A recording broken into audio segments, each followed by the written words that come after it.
Maybe. This is what makes humanity truly powerful. Even if we disappear, something always remains. A memory, a vibration, a whispered name, floating in the void. Have you ever noticed how many things you do in a day without thinking? Brushing your teeth, picking up your phone and scrolling, looking at a stranger while walking. These are unconscious actions running on autopilot. Now imagine, what if most of your life is just like that? It's unsettling, but it's true. We think we're making every decision consciously, but science says otherwise. Our brain reacts before we even realize we've decided. So when you text someone, you believe you chose to, but your brain had already executed that command. It's a small thing to hear, but the implication is massive.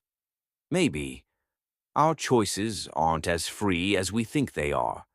Like there's an invisible version of you inside, controlling everything. And you're just the outer shell, the observer. Which leads to another question.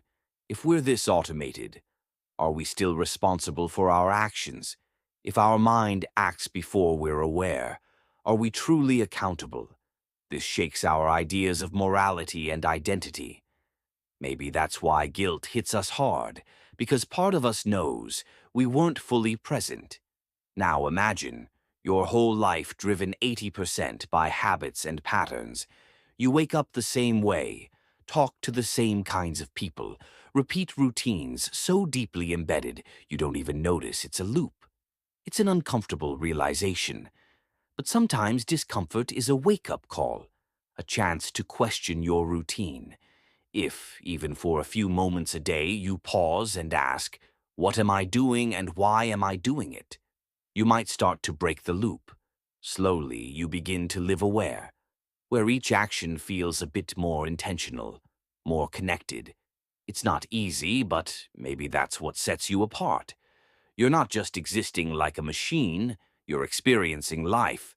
So next time you're talking to someone, doing something, or just sitting alone, ask yourself, why am I doing this? Maybe the answer won't come immediately, but asking the question itself is the first step. What if the universe is a dream? Have you ever wondered, these trees, the sky, people, memories, what if all of it is part of a dream? Just like in sleep, where dreams feel real. Could this universe be imagined by a greater consciousness? Scientists and philosophers have asked this too. Are we living in a reality that's just projected? In dreams, anything is possible. Time skips, places shift, people appear and vanish without logic.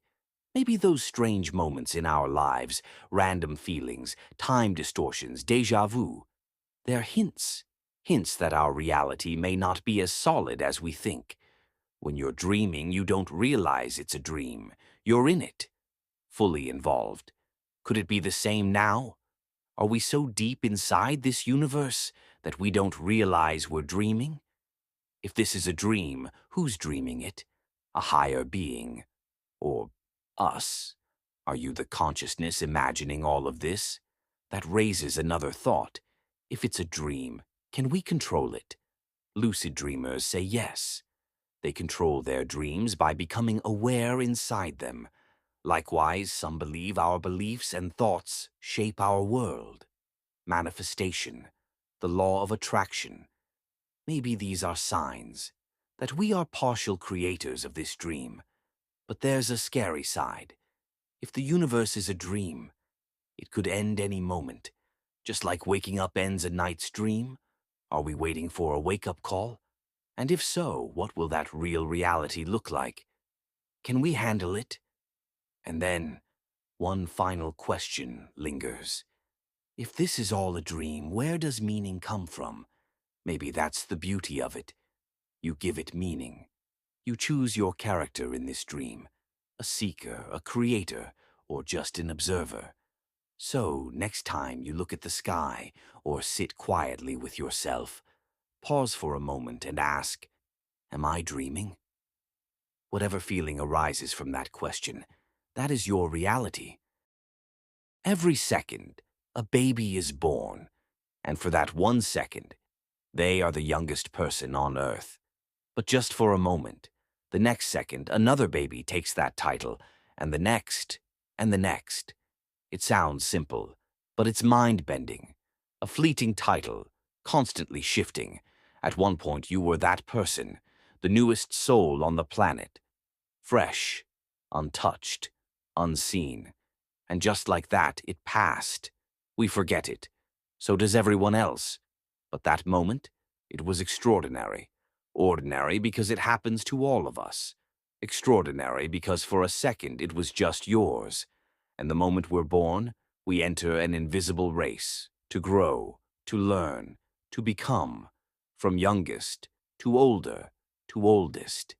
It's the same path for everyone, but the feelings, choices, and experiences, completely unique. This fleeting title reminds us nothing is permanent, not identities, not positions. Life moves fast. In 1 second, you are something. In the next, you're someone else. It's a little existential, yes, but also comforting, because it reminds you how precious every moment is. Every second someone begins, and someone becomes a memory. So next time you see a newborn, pause and think, were they once the youngest person on Earth? Yes, and so were you. It's a quiet, shared truth, a moment that connects us all. Have you ever wondered, what if right now is a dream? You're reading this, seeing things around you, feeling something. But is it real? Or just a dream that feels real? In dreams, everything feels real too.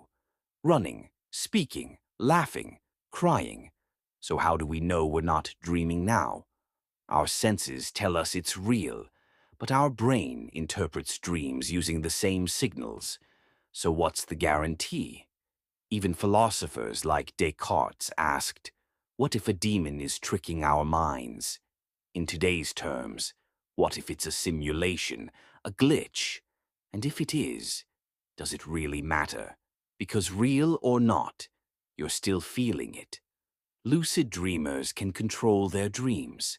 What if this life is one too, and we just haven't become aware yet?